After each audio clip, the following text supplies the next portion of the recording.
let's bring in the Hall of Famer, Charles Barkley, joining us on the show. Chuck, thanks for getting up early. We appreciate it. How are you today? No problem, my brother. Two things. Number one, I want to wish my daughter happy birthday. Best thing ever happened to me, my daughter, Christiana. And I want to wish you happy birthday also, my brother. Thank you, Charles. Thank you. I appreciate it. Who do you love more, your daughter or me?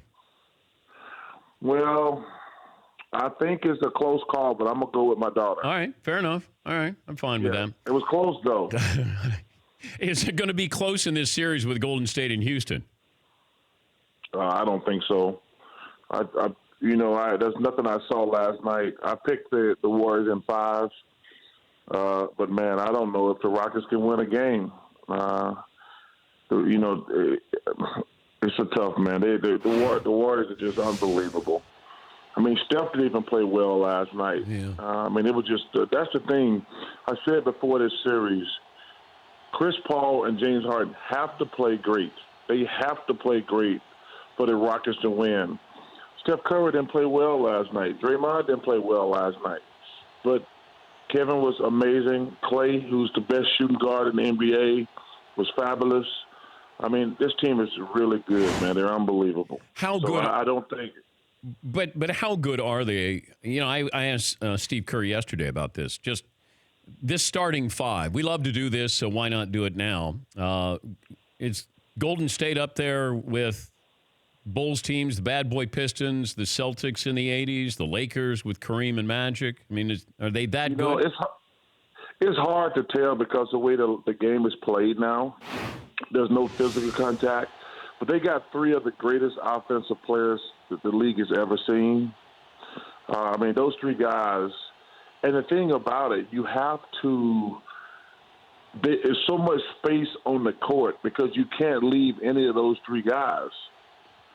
I mean, you can't cheat off Steph. You can't cheat off Clay. So Kevin gets to play one-on-one all the time. I mean, that's a really huge advantage. I mean, because you can't do – you want Draymond or whoever they put out there, or Iguodala. You want them guys to shoot the ball. But those 3 guys are so good offensively. It's just nothing you can do, man. You just got to hope they have there's no good matchup for Kevin. I mean, you can't put a big guy on that. If I was the Rockets, I'd put Clint Capella on him. He's the only one he can't stop him, but he at least is 7 feet tall, somewhere in that neighborhood. But this isn't something the Rockets aren't doing. I mean, Golden State is just a better team. Houston has to play a perfect series to beat them. So it's not a knock on Houston with something they did or didn't do last night. It's really Golden State is just that much better. They're just better. Yeah. I mean, James had 41, Chris had 23, and the rest of the guys, the way the Rockets play, that's their biggest problem. I mean, you can't just go one-on-one against Golden State. I mean, James and Chris got to play at a much faster pace. I mean, because they just dribble, and shoot a shot at the end of the shot clock. If it goes in, it's great, but if it doesn't go in, it's not going to be a good thing for them. So I wish they would attack more at the beginning of the shot clock. Excuse me. Go ahead, Dan. More unstoppable. Is Harden at the top of the list now in the NBA? I said that a month ago, Dan. I said he might be the most unstoppable offensive player. Now, he's not as good a player as Jordan or Kobe, but from an offensive standpoint, he might be the best in the conversation with the best, or like Iceman, Gervin, people like that. Bernard King was like that. James Harden might be the best offensive. Like, he might not score, but he's able to get a shot every single time. Yeah. And as great as Michael and Kobe were, you didn't have to start guarding them at the three-point line. But I think James Harden, like I said it a month ago, and people were like, oh, maybe you need to think about that. This guy might be the best offensive player we've had in our league in a long time. And Kevin Durant's in the same conversation. Yeah, we were mentioning this at the start of the show, and I said the thing that separates Harden from everybody else is he has a great-looking shot, and he can shoot deep. He can beat you off the dribble. He's going to get you in foul trouble. He can finish at the hoop. He can shoot a mid-range jumper. All of those offensive, attributes that you want, and it's very few guys who check the box on all of those things in NBA history. No question. You're 100% correct, Dan. Like I say, Michael's a better player. Kobe's a better player. But you never had to start checking those guys at three-point line. And they couldn't get to the basket every single time. But James Harden is like I say, James Harden and Kevin Durant are the two best offensive players we have in this league today. But James is special. Charles Barkley, NBA on TNT, Hall of Fame analyst joining us, Dan Patrick Show. How important is the game tonight in Boston for Cleveland? I don't think it's the most important thing in the world. I think that's going to be a long, drawn-out series.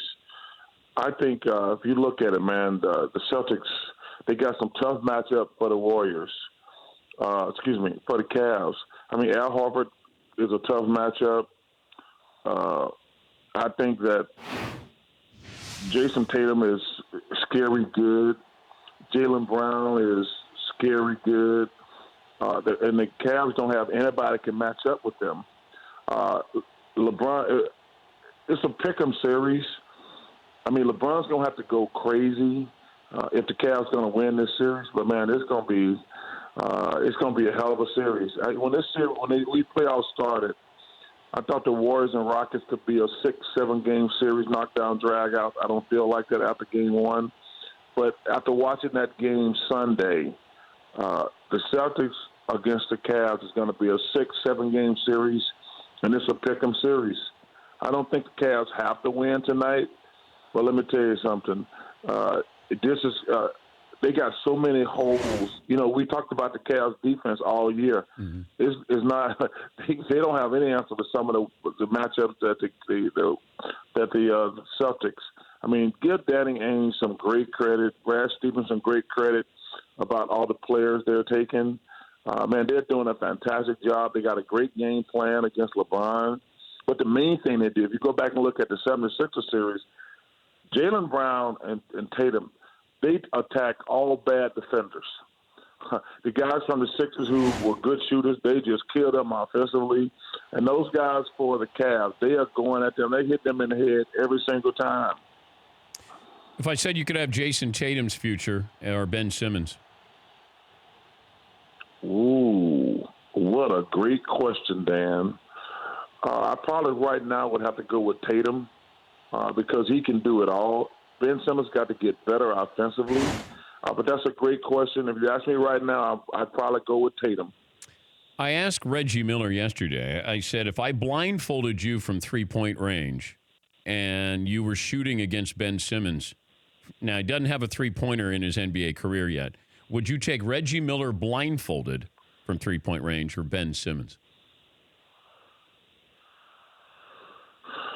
Well, I'm not going to insult Ben Simmons like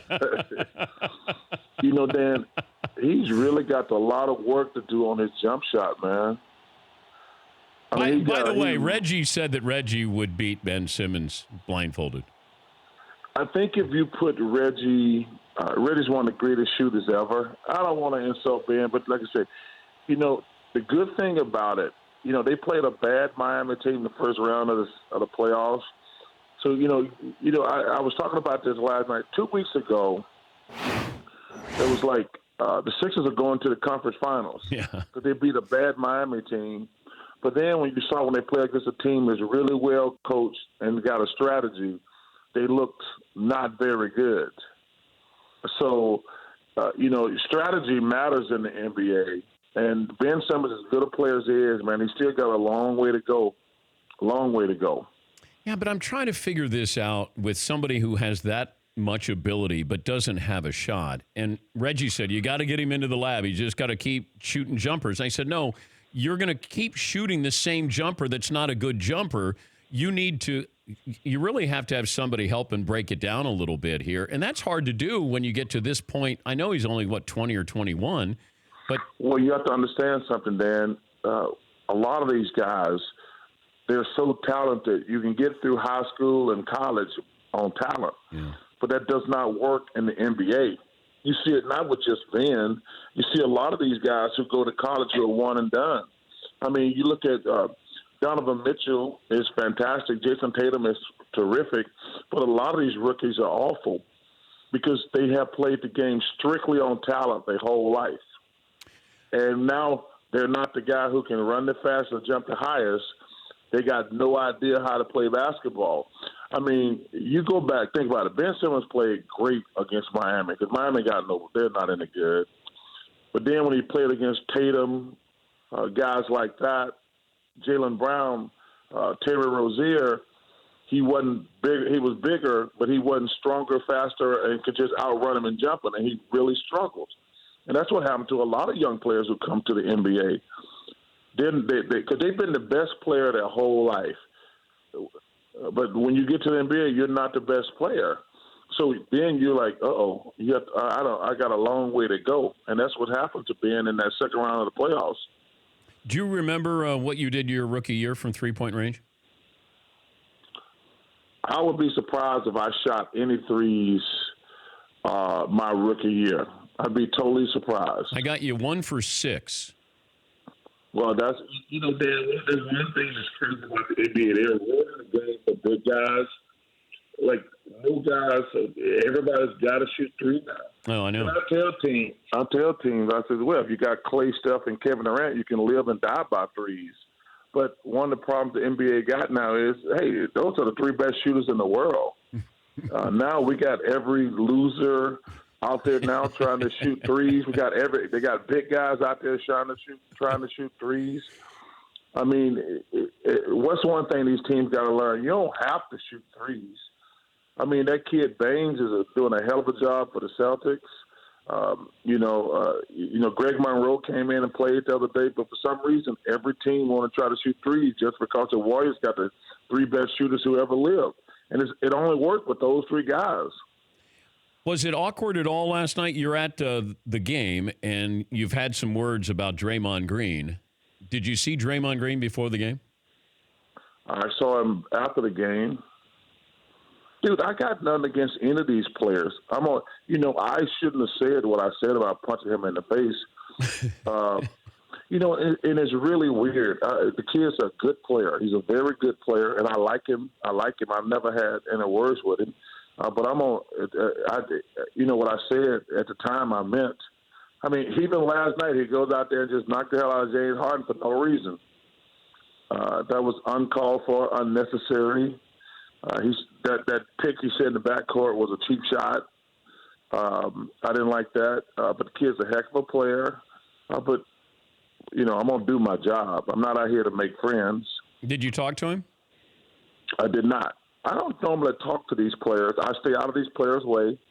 I stay at a different hotel than these players. Even when we stay at the same hotel with these players, I make them move me to a different hotel because, I won't have to criticize these guys at times.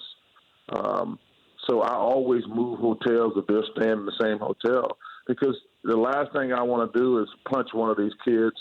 I'm not worried about getting punched myself. I've been punched many times, but I don't want to punch any of these kids because, if I punch, can you imagine if I punch one of these guys and hurt them and they wasn't able to play? If they hurt me, it ain't no big deal, but I'd probably get fired. And that would be stupid on my part. But I'm going to do my job no matter what. But like I say, Draymond's a very good player, but some of his stuff just drives me crazy, plain and simple. I think I'd have to go with Draymond Green against you, though, Charles. He's too little, Dan. He's too little. He looks pretty big to me, Chuck. No, he's only about 6'7". He's too little. I don't worry too much about little guys. Well, you weren't afraid of Shaq either, so. I'm not afraid of anybody, Dan. You can be sure that I promise you that. Listen, that's one thing I'm confident in. I'm not really afraid of anybody. I'm pretty good, Dan. Could you beat up all 4 of my Danettes at the same time? No, not at 55. Probably at 25. You could take I'm all pretty 4. good. Yeah, but not at 55. Not at 55. Fritzy's got some arms. He's kind of thick, man. Well, that's like when you're fighting a guy who got muscles. That doesn't bother me when a guy got muscles. I'm going to be hitting him in his head. I always talk to my bodyguard all the time. He's a big old dude. He's got big old muscles. He's like, He'd tell me he kicked my butt all the time. I said, hey, I'm not worried about them big-ass muscles you got. I'm going to be hitting you in your face and your head. I'm not going to be one of those guys who hitting you in your shoulders and your forearms and thing. I'll be hitting you right in your eye. Should the NBA embrace legalized gambling here? You know, Dan, first of all, the notion that people don't gamble on sports is ridiculous and silly. You mean I love to gamble. I don't even know. I mean, the notion that you have to go to Vegas and bet on sports is silly. It should have been legal a long time ago. But I feel the same way about gambling I feel about pot. I don't smoke pot. I smoked pot probably five times in my life, and all it did was make me want to eat potato chips. So I don't know, and so now they got legal pot everywhere. It's not going to make me go out and start smoking it. So I feel the same way about gambling. Just because they got gambling legal, and people who don't gamble aren't going to rush out to the casino or places like that. That's my opinion. I don't even know what it means. It just means a bunch of rich guys and the government going to make a lot more money.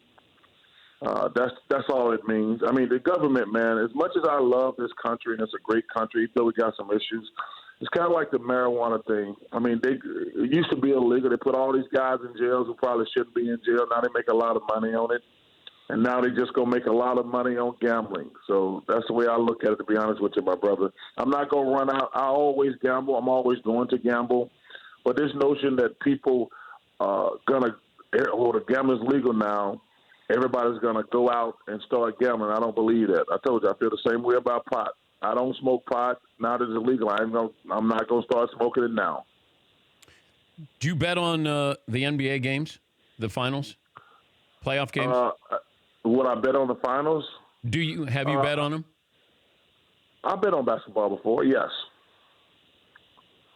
Do you have a bet on this playoff? No, not really, because I don't think it's going to be much of a series. Well, you could have taken Golden State to start, or you could take the Celtics over the Cavs. You have to bet like $5 to win $1. That's stupid. Well, then take the Celtics over the Cavs. You could win some money. You know what I told you? That's a pick'em series. I'm not ready to count the Cavs out yet, but I think that's a pick'em series, Dan. Plain and simple. But I tell people, man, you got to give those Celtics some credit. What they've done is incredible. I mean, what they've done is incredible. And like I say, we were talking last night. Would it be better for the NBA if the Celtics or the Cavs get to the finals? And I said, from an NBA standpoint, it'd probably be better if LeBron plays because he's one of the greatest ever. But from a basketball standpoint, it'd probably be better for the Warriors to play the Celtics. You think that Celtics would give the Warriors a better game or better series? Yes, I do. Okay. Yes, I do. I really do. I think most people think that. I mean, they know the Cavs are not going to beat the Warriors. I mean, LeBron would do his thing, but they would not beat them. I think the Celtics would be a much better matchup against the Warriors. I mean, a much better, not even a matchup, a much better matchup from purely a basketball standpoint.